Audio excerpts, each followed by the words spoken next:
Assalamualaikum warahmatullahi wabarakatuh. Salam sejahtera untuk kita semua. Izinkan saya untuk memperkenalkan diri. Saya Sylvia Agustin, mahasiswa program pendidikan Dokter Gigi Spesialis Radiologi Kedokteran Gigi FKG Unpad. Pada online series Sabilulungan Dental Expo ini, saya akan membawakan presentasi oral dengan judul Perbedaan Karakteristik Resi Inflamasi Kelenjar Saliva melalui ultrasonografi. Ultrasonografi atau yang kita kenal dengan singkatan USG merupakan teknik menggunakan gelombang suara berfrekuensi tinggi yang dipantulkan ke jaringan atau organ sehingga membentuk sebuah echo atau gema yang ditampilkan dalam ultrasonografi mesin. Dan pola yang ditampilkan echo atau gema tersebut dinamakan dengan sonogram. Gambar di sebelah kiri bisa dilihat adalah sebuah mesin USG di mana terdiri dari beberapa komponennya, yaitu onboard computer, pulse controls, CD, DVD drive, monitor, transducer, dan keyboard. Salah satu komponen terpenting dalam pemeriksaan USG adalah transducer. Transducer ini memiliki dua fungsi, yaitu sebagai transmitter dan sebagai receiver. Sebagai transmitter, transducer ini berfungsi mengubah impuls listrik menjadi gelombang suara. Sebagai receiver, transducer ini berfungsi mengubah pantulan gelombang suara atau echo menjadi impuls listrik. Transducer sendiri memiliki sebuah komponen penting, yaitu piezoelektrik atau impuls listrik yang ketebalannya akan berubah saat mendapat perubahan dari frekuensi gelombang suara. Pada gambar sebelah kiri ini bisa dilihat adalah merupakan prinsip kerja dari USG. Jadi transducer yang akan berfungsi sebagai transmitter ini ditempatkan pada area yang ingin diperiksa. Kemudian gelombang suara melewati jaringan dan memantulkan echo atau gema, dan kristal piezoelektrik yang merupakan komponen penting dari transducer ini akan merubah ketebalannya sehingga menghasilkan impuls elektrik yang diterima oleh transducer. Dan transducer pada tahap ini dia berfungsi sebagai receiver. Dan gambaran akan dapat dilihat pada layar monitor secara real time.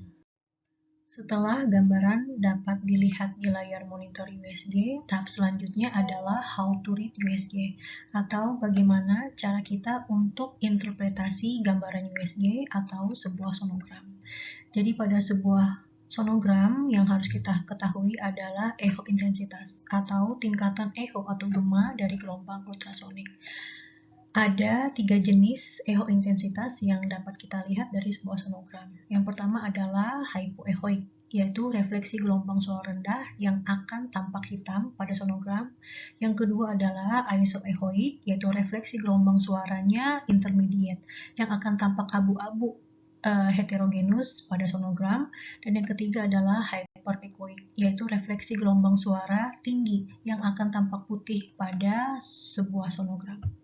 Pemeriksaan USG ini dapat menceritakan atau dapat menggambarkan sebuah kondisi dari jaringan lunak rongga mulut dengan baik, dan salah satu dari jaringan lunak rongga mulut ini adalah kelenjar saliva.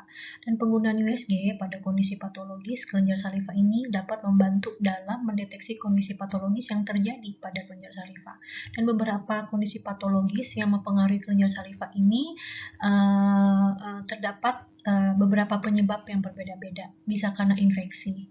Nah, karena infeksi ini bisa berasal dari bakteri atau berasal juga dari virus, dan bisa juga karena autoimun dan etiologi yang tidak diketahui. Dan selama proses inflamasi ini, kelenjar yang terlibat itu ditandai dengan adanya pembengkakan, rasa nyeri, adanya nyeri tekan, dan terjadinya demam. Dan perubahan inflamasi ini pun dapat mengubah struktur dari echo dari kelenjar saliva dan seringkali tampak membesar dan inhomogenus. Beberapa kondisi patologis yang dapat terjadi pada kelenjar saliva itu salah satunya adalah inflamasi. Kondisi inflamasi yang terjadi pada kelenjar saliva ada beberapa. Yang pertama adalah sialolithiasis. Jadi USG ini dapat menunjukkan sialolit di kelenjar saliva parotis, submandibular, dan sublingual. Dan secara diagnostik, keberhasilan USG ini dalam mendeteksi sialolit ini sangat tinggi. Bisa dilihat di sebelah kiri, ini ada 2 sonogram, di mana di 2 kedua sonogram tersebut ditunjukkan adanya sialolit yang ditunjukkan oleh garis panah warna hijau. Dan secara khas, sialolit ini berupa struktur hyperechoic, artinya dia tampak terang dan ada struktur echo dan spot dengan karakteristik bayangan akustik berupa garis hypoechoic di area posterior sialolit. Kondisi inflamasi pada kelenjar saliva selanjutnya adalah bakterial sialadenitis. Bakterial sialadenitis ini penyebabnya adalah dari bakteri. Bisa dilihat dari gambar yang ada, gambar di sebelah kiri ini adalah sebuah sonogram dari bakterial sialadenitis. Dan USG ini dapat menunjukkan pembesaran difus dari seluruh kelenjar parotis bagian kiri dengan gambaran hyperechoic dari septa limfatik. Dan selanjutnya, kondisi inflamasi pada kelenjar saliva adalah viral sialadenitis. Ini adalah penyebabnya adalah dari virus.